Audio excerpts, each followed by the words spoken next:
The stereotypical dream for a musician is you move to Nashville, you walk into a label, you sit in the lobby, you sing your amazing song, they're like, we want to sign you, and they pull you up. Kind of like Taylor Swift did, where they would go to every single label every week with her dad. It's just not true. Moving to Nashville just triples your cost of living, and you play in the bars downtown for tips only. I used to play the bar scene, I used to play gigs all the time. Afraid my paper skin has started wearing thin. It isn't fair, I care too much. And then I realized I could play in my shorts at home on a live stream and make, 5 times as much money and have way more fun interacting with way more people. You have to build a fan base online, and they will push you to success with your music. Hey, my name's Brent Morgan. I'm 33 years old, and I write and produce music for a living, and this is my ordinary life. So this is my studio. I have 2 different portions, as you can see. Right here is where I do my live streaming every single day. As you can see, I got my SM7 mic rigged up. I got my Sony camera. I'm here most of my time every single day. I sit in this chair probably like 4 to 5 hours a day at least. And then if you come over here, this is where I do all of my writing and recording. I got an interest in music when I was in 11th grade. My whole life before that was focused on sports. I had scholarships lined up for baseball, but I also joined a band with my friends. I started realizing that I could sing and I could play by ear. So I started teaching myself piano and guitar and just performing for some friends here and there.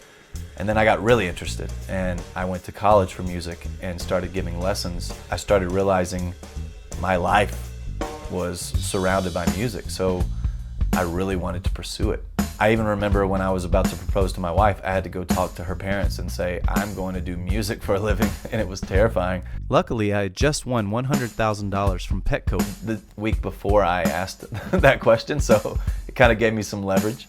Waking up in the morning to my 2 best friends, a little nudge to get me out of the bed and I entered this contest and wrote a jingle for them about rescue animals, and I won $100,000. It was $50,000 for me and $50,000 for the shelter that I rescued my dog from.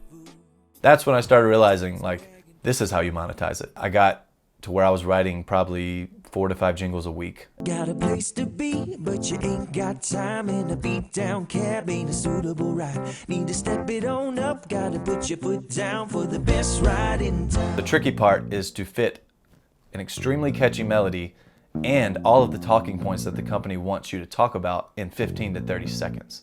Window into everything America. American stories, American life. All right, I got it. A window into everything America. American stories, American life, that's +1.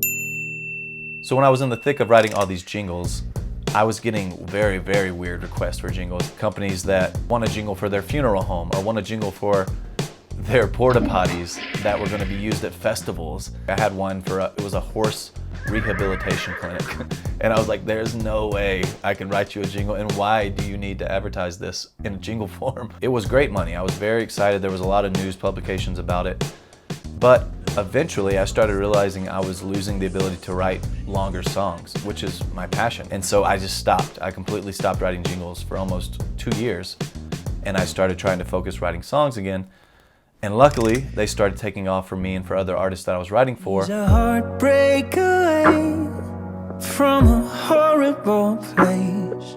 There's so many different ways to make money and to make a living using music. Mine being YouTube streams, Spotify, Apple Music streams, and all of the different streaming sites. I also live stream my music to my fans on a daily basis on an app called YouNow. You can make $10,000 to $15,000 a month if you stick to it and you stream daily.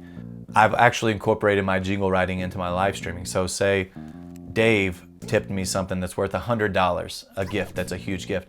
I might write a jingle about Dave on the spot. Well, I like to say thank you to Christine, dropping that love on the Brento bean. That just causes everybody else to want their own jingle, so they also support me. Some people just support me because they're really enjoying seeing behind the scenes of the songs that I'm making.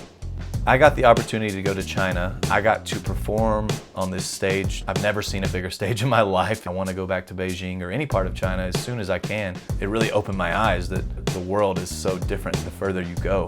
Voice approached me on Instagram after seeing some of my successes on there.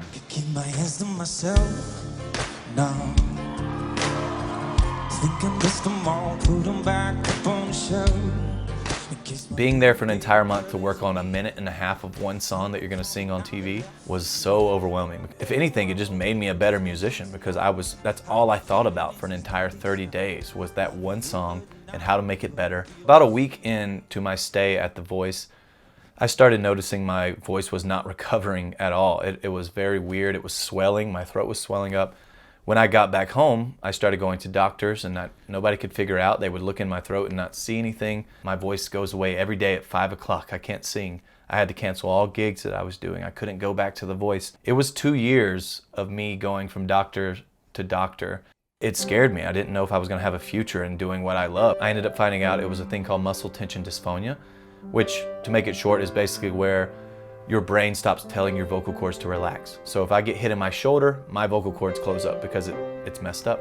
I've been doing treatment now and doing allergy shots and different things, and my voice is improving literally weekly.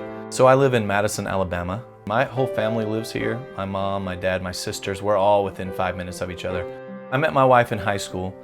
She was on the high school soccer team. She was like the star. I joined the soccer team, which I never played soccer, because I wanted to meet her, and it worked. I ended up getting to know her. We started dating, and now we've been married ever since. So living in Alabama kind of frees up space for me financially. The house we live in now, it has 5 bedrooms and 5 bathrooms.